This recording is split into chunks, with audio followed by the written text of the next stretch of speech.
नमस्कार, स्वागत है आपका। आपके साथ मैं दीपेश बरगले। कांग्रेस ने नगरीय निकाय चुनाव में महापौर के प्रत्याशी पहले तय करके बाजी मार ली है। भाजपा में प्रत्याशी चयन का क्राइटेरिया भारी पड़ रहा है। विधायक और परिवार के व्यक्ति को प्रत्याशी न बनाने की शर्त ने बीजेपी की मुसीबत को बढ़ा दिया है। साथ ही पार्षदों के टिकट में भी दोनों पार्टियां देरी कर रही हैं।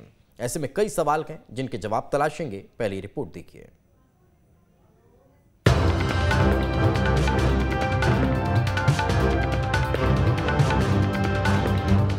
भारतीय जनता पार्टी के सर्वे में कई दावेदार सामने आ रहे हैं, जिस पर पार्टी मंथन कर रही है।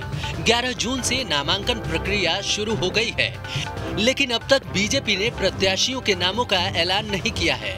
कई नियमों में बंधे होने की वजह से पार्टी को काफी वक्त लग रहा है, क्योंकि परिवारवाद से लेकर कार्यकर्ताओं को संतुष्ट भी करना है, जिस वजह से संतुलन बनाने के चक्कर में पार्टी मंथन और चिंतन कर रही है। सत्ता में होने से टिकट के दावेदार ज्यादा हैं। मेयर के 16 पद के लिए 152 दावेदार आए हैं। सागर जिले से सबसे ज्यादा 14 आवेदन आए हैं। भोपाल, इंदौर, ग्वालियर, जबलपुर, उज्जैन से भी 10 से ज्यादा आवेदन आए हैं। जिले के मंत्री, विधायक, सांसदों के समर्थकों ने दावेदारी पेश की है। दिग्गजों के समर्थकों को दावेदार के रूप में पेश करने को लेकर उलझन बढ़ गई है। कई दावेदार वर्तमान में किसी न किसी पद पर हैं। आज से नॉमिनेशन चालू हो चुके हैं और भारतीय जनता पार्टी पूरे प्रदेश में एक भी टिकट नहीं बांट पाई है। यह उसके कथित मैनेजमेंट और गिरोहबंदी का सीधा प्रमाण है। टिकट नहीं बांटना उसका एक क्राइटेरिया या मैनेजमेंट नहीं है, वह उसकी आंतरिक गुटबाजी का परिणाम है कि एक टिकट भी अभी तक नहीं बढ़ पाया है। मेयर पद के लिए कांग्रेस ने नामों का ऐलान कर दिया है, तो वहीं बीजेपी में नामों को लेकर मंथन चल रहा है।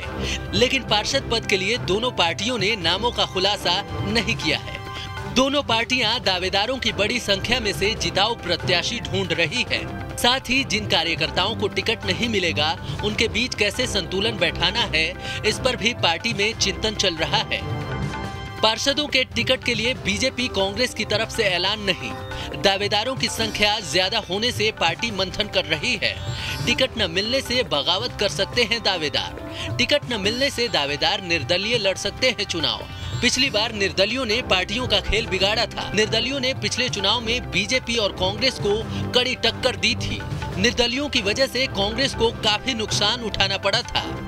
राष्ट्रीय अध्यक्ष हो या प्रधानमंत्री, मुख्यमंत्री हो या प्रदेश अध्यक्ष, यहाँ आम कार्यकर्ता बन सकता है, किसी परिवार के कारण नहीं, किसी वंश के कारण नहीं।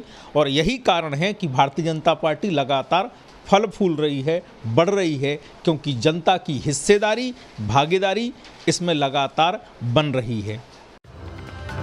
नामों के ऐलान में देरी की वजह से बड़ी संख्या में असंतुष्ट कार्यकर्ताओं के बीच असंतुलन बनना पार्टी के लिए बड़ी चुनौती साबित हो सकती है, क्योंकि असंतुष्ट कार्यकर्ता पार्टी का खेल बिगाड़ सकते हैं। इसकी एक झलक पिछले चुनाव में भी देखने को मिली थी। असल में सियासी दलों का ध्यान निकाय चुनाव के सेमीफाइनल के साथ ही आने वाले विधानसभा चुनावों पर भी है, जिसकी वजह से पार्टियों पर संतुलन बनाने का दबाव है। हालांकि अब देखना होगा कि नामों के ऐलान के बाद किस पार्टी में कितने संतुष्ट लोग सामने आते हैं। Team news state. तो चलिए चर्चा शुरू करते हैं। सबसे पहले मेहमानों का परिचय आपको करवा देता हूं। दिनेश गुप्ता जी हमारे साथ जुड़ चुके हैं, वरिष्ठ पत्रकार हैं। सर, बहुत बहुत स्वागत आपका। डॉक्टर अभय नारायण जी हमारे साथ हैं, अभय प्रताप जी हमारे साथ हैं। अभय जी, आपका भी बहुत बहुत स्वागत है। बीजेपी के नेता हैं। और अजय सिंह यादव जी हमारे साथ हैं, कांग्रेस के प्रवक्ता हैं। अजय जी, आपका भी बहुत बहुत स्वागत है। सबसे पहले अभय जी, शुरुआत आप ही से। कहीं एक अनार 100 बीमार की स्थिति है, यही वजह है कि विलंब बहुत ज्यादा हो रहा है?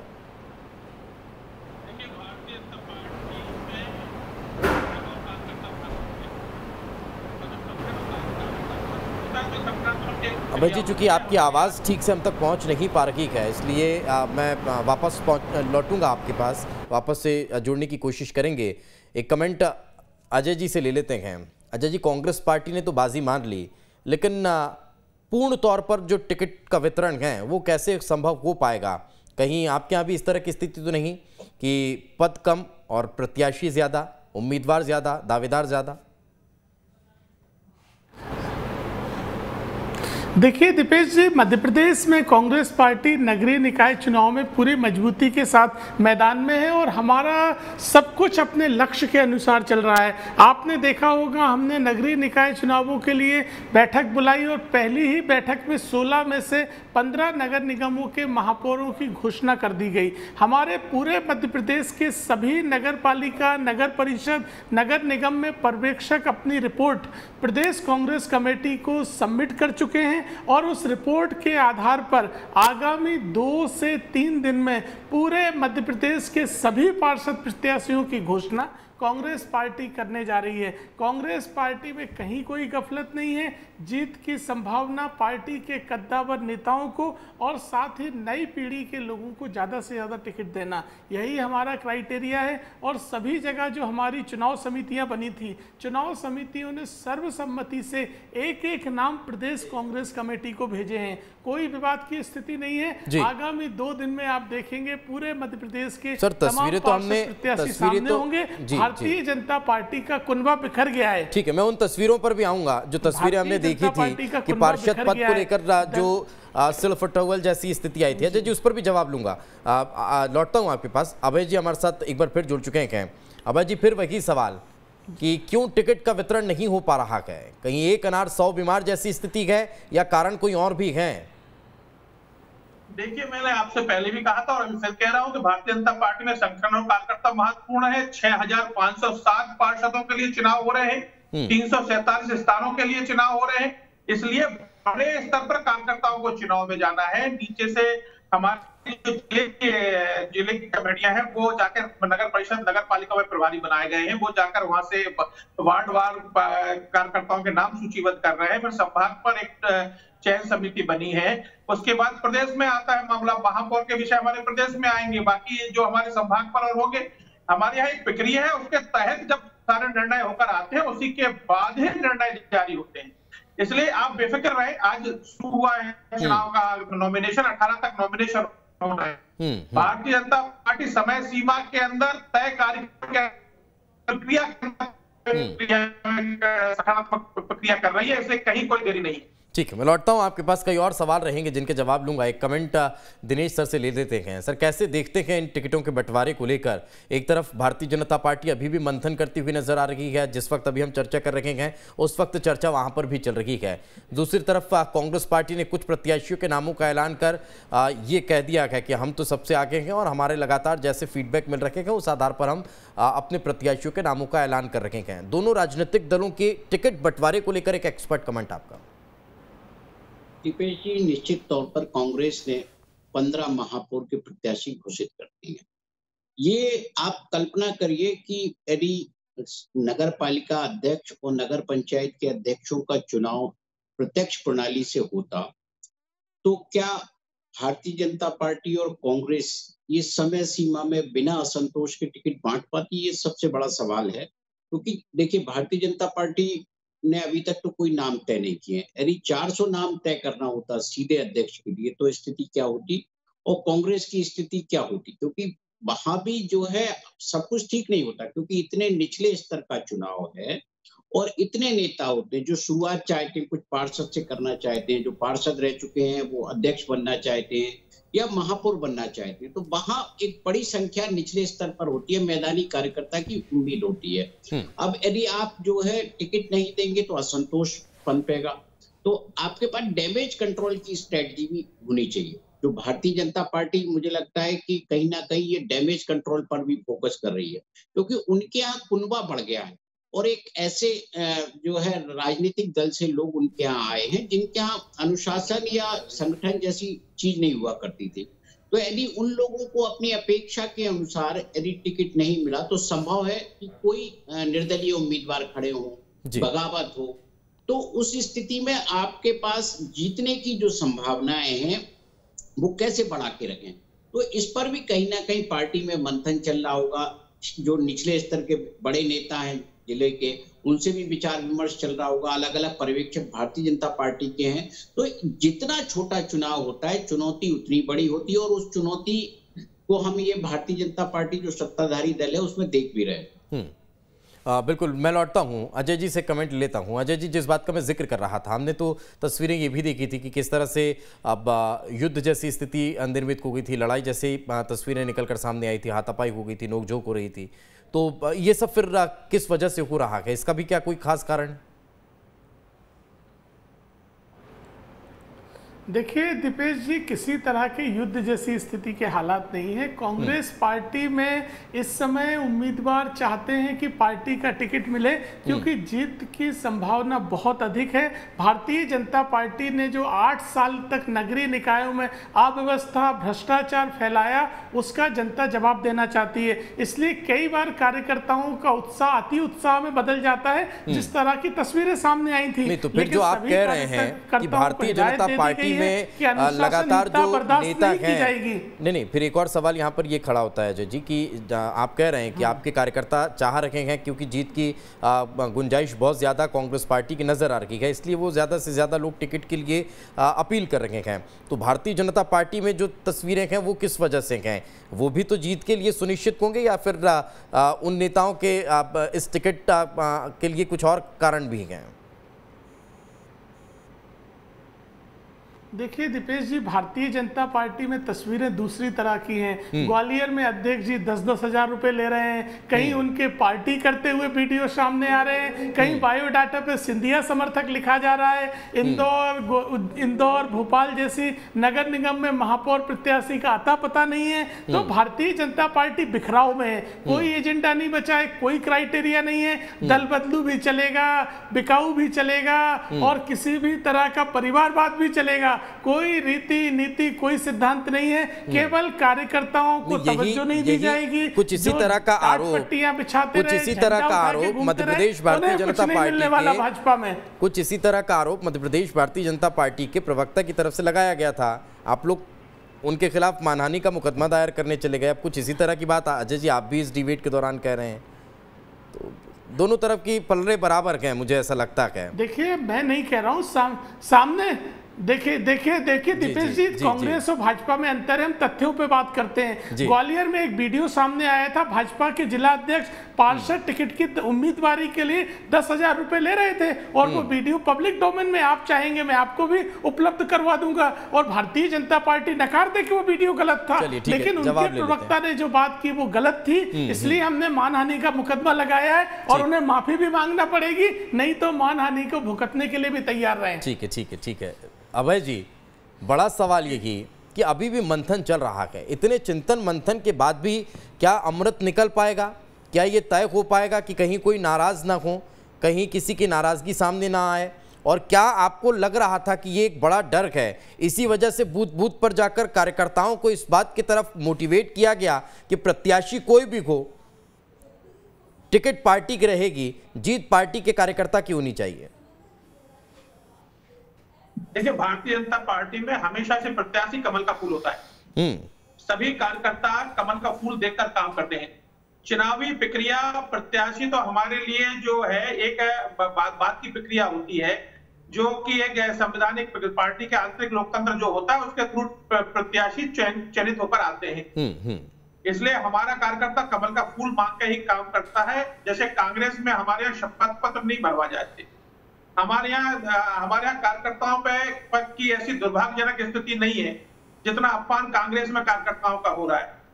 भारतीय जनता पार्टी में कार्यकर्ता बूथ अध्यक्ष से लेकर राष्ट्रीय अध्यक्ष तक पहुंच सकता है। भारतीय जनता पार्टी आने वाले नगरीय निकाय चुनाव में बड़ी विनम्रता से, शालीनता के साथ कार्यकर्ता अपने विकास की योजनाएं, जन कल्याण माननीय मोदी जी, माननीय शिवराज जी की योजनाओं को लेकर, गरीब कल्याण, सेवा और सुशासन को लेकर जाएगा। और 16 की 16 महापौर अभी भारतीय जनता पार्टी के पास है, और भारतीय जनता पार्टी के नहीं, तो यही एक बड़ी वजह है क्या? यही एक बड़ा कारण तो नहीं है कि चुनौती भी बड़ी है, और यही एक बड़ा कारण है कि बिल्कुल फूक फूक कर कदम रखना पड़ रहा है, एक आध सीट भी इधर से उधर ना हो जाए? नहीं, मैंने आपसे फिर कहा कि हमारे यहाँ आंतरिक लोकतंत्र है, संगठन में भी उसकी पूरी प्रक्रिया के बाद ही निर्णय बाहर आएंगे। नीचे से कार्यकर्ता से सारी दावेदारी ली जाएगी, फिर उसके बाद पैदल आएंगे। इसलिए मैं आपसे कह रहा हूं कि ये लोकतांत्रिक प्रक्रिया के तहत समय सीमा में सारे निर्णय होंगे और आप देखना कि कांग्रेस से बेहतर प्रत्याशी भारतीय जनता पार्टी के होंगे। चलिए, मैं दिनेश सर से कमेंट लेता हूं। अजय जी, आप कुछ कहना चाह रहे हैं, संक्षेप में कहिए, फिर दिनेश सर का रुख करूंगा। देखिए दीपेश जी, भाजपा के प्रवक्ता कार्यकर्ता नीति सिद्धांतों की बात किस मुंह से करते हैं? मध्य प्रदेश में 2 साल में 30 उपचुनाव हुए, सारे के सारे टिकट दल बदलुओं को दे दिए और आप पार्टी और कार्यकर्ताओं की बात कर रहे हैं। ये हास्यास्पद है। भाजपा में ना कोई रीति है, ना कोई नीति है, ना कोई कार्यकर्ता है, केवल और केवल अपना काम निकलना चाहिए, उसके अलावा कोई सिद्धांत नहीं है। फिर भी अगर आपके प्रदेशाध्यक्ष भारतीय जनता पार्टी के संगठन को चुनौती मानते हैं, कहते हैं कि हमारा मुकाबला उनके संगठन से है, तो फिर वो किस आधार पर?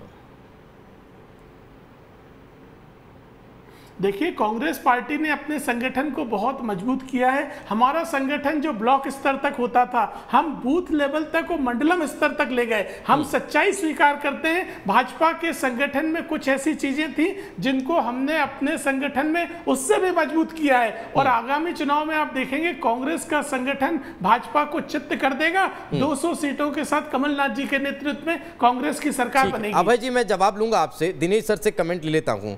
सर, क्या आपको ऐसा लगता है कि जो उदयपुर में चिंतन और मंथन कांग्रेस पार्टी का हुआ था, उसमें जो क्राइटेरिया तय हुआ, उसका कोई असर इस बार देखने को मिल रहा है? एक और दूसरा, भारतीय जनता पार्टी के लिए परिवारवाद की जो लाइन खींची है, वही कारण है कि अभी टिकट बंटवारे में भी बहुत ज्यादा विलंब हो रहा है, या वो एक पेच फंसता हुआ नजर आ रहा है? दीपेश जी, कांग्रेस पार्टी में चिंतन बैठक या अलग अलग तरह की बैठकें लगातार होती रहती हैं, लेकिन 100% राजनीति में किसी भी निर्णय को लागू करना बहुत मुश्किल होता है। और खासकर जो है चुनावी जब राजनीति होती है, हार जीत का मामला हो, आप तो बहुत फिर आप क्या विनेबिलिटी पर आप आ जाते हैं कि विनेबिलिटी कैसे होगी। आप देखिए, जब कांग्रेस पार्टी ने महापौर के जो टिकट दिए हैं, तो कईयों का तो बैकग्राउंड ऐसा है कि वो भारतीय जनता पार्टी से कनेक्ट करते, तो ये आप कह सकते हो कि स्ट्रेटजी है कि कांग्रेस जो है भारतीय जनता पार्टी के वोटों में भी सहन लगाना चाहती है। और कांग्रेस में परिवारवाद जैसी किसी चीज पर ना तो वो कभी डिबेट करते और ना कभी ये दावा करते हैं कि हम परिवार के आधार पर टिकट नहीं देंगे। ये तो अभी भारतीय जनता पार्टी में ये बात लगातार उठने लगी है कि हम परिवारवाद के खिलाफ चूंकि लड़ाई लड़ रहे हैं, इसलिए परिवार के लोगों को टिकट नहीं देंगे। नहीं तो परिवार के लोगों को टिकट नहीं देंगे, लेकिन क्या आपको ऐसा लगता है कि यहाँ पर जो पट्टावाद है वो थोड़ा बहुत हावी होता हुआ दिखाई दे रहा है, चाहे बीजेपी हो या कांग्रेस? दीपेश जी, जो यदि पट्टावाद नहीं होगा तो फिर नेता अकेला खड़ा होगा। यदि राजनीति में वो अपने समर्थकों की वकालत नहीं करेगा तो फिर उसके साथ खड़ा कौन होगा? इसलिए निश्चित तौर पे जो है, चाहे जिसे आप कहते हैं गुटबाजी कह लीजिए, छत्रप कह लीजिए, किसी भी तरह के लिए, जब आपके पास नीचे फॉलोइंग होगी, और फॉलोइंग तब होगी जब आप कुछ उसको देंगे, गिव एंड टेक का रिलेशन होता है लीडर और सपोर्टर के बीच में, तो निश्चित तौर पर अच्छा लीडर वही होता है जो अपने ज्यादा से ज्यादा सपोर्टर्स को कहीं ना कहीं पॉलिटिकली एडजस्ट करा देता है।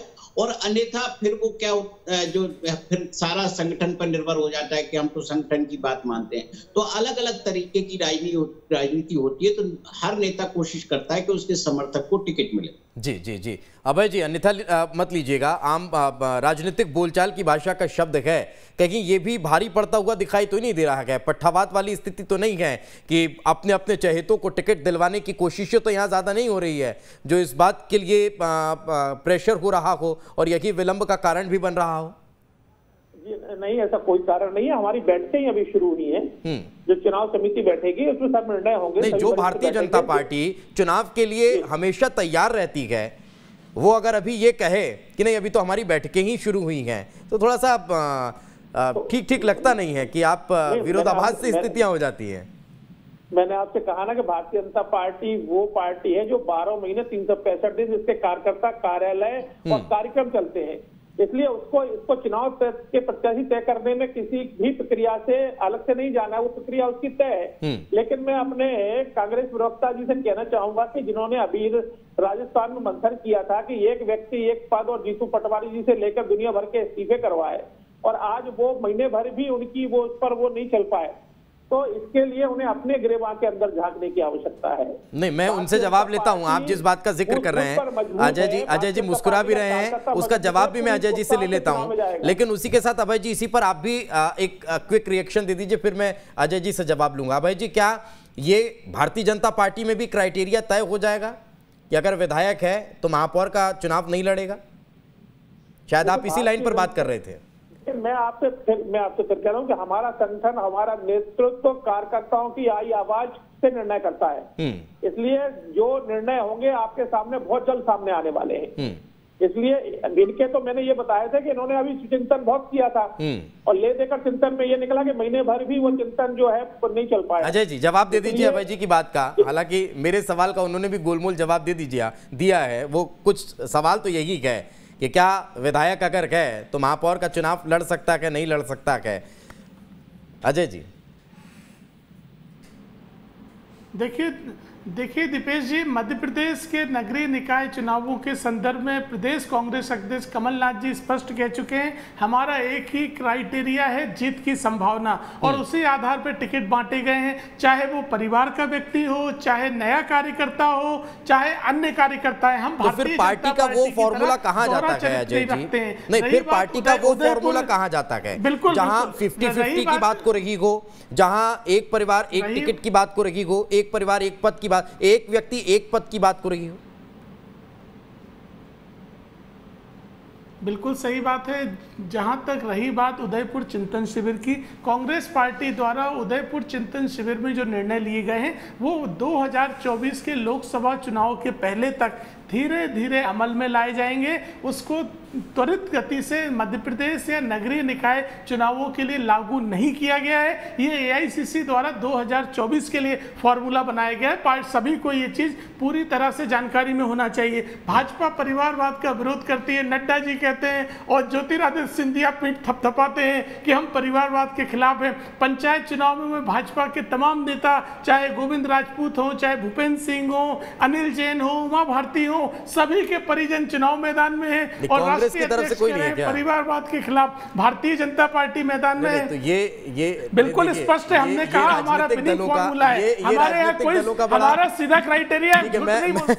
मैं अभय जी आप कुछ कहना चाह रहे हैं, फिर मैं अभय जी कुछ कहना चाह रहे हैं। बड़ी हंसी आती है। मैं दिनेश जी से इस पर कमेंट लूंगा। जीत की संभावना के आधार पर कांग्रेस मैदान में है। नहीं, दिनेश जी से इस पर एक कमेंट लूंगा, लेकिन अभय जी कुछ कहना चाह रहे हैं। अभय जी संक्षेप में कहिए, फिर दिनेश सर से जी। और पूरा का पूरा परिवार, मैं केवल इतना कहना चाह रहा हूँ कि फिर उन कार्यकर्ताओं की एक व्यक्ति एक पद पर क्यों बदली ले ली गई?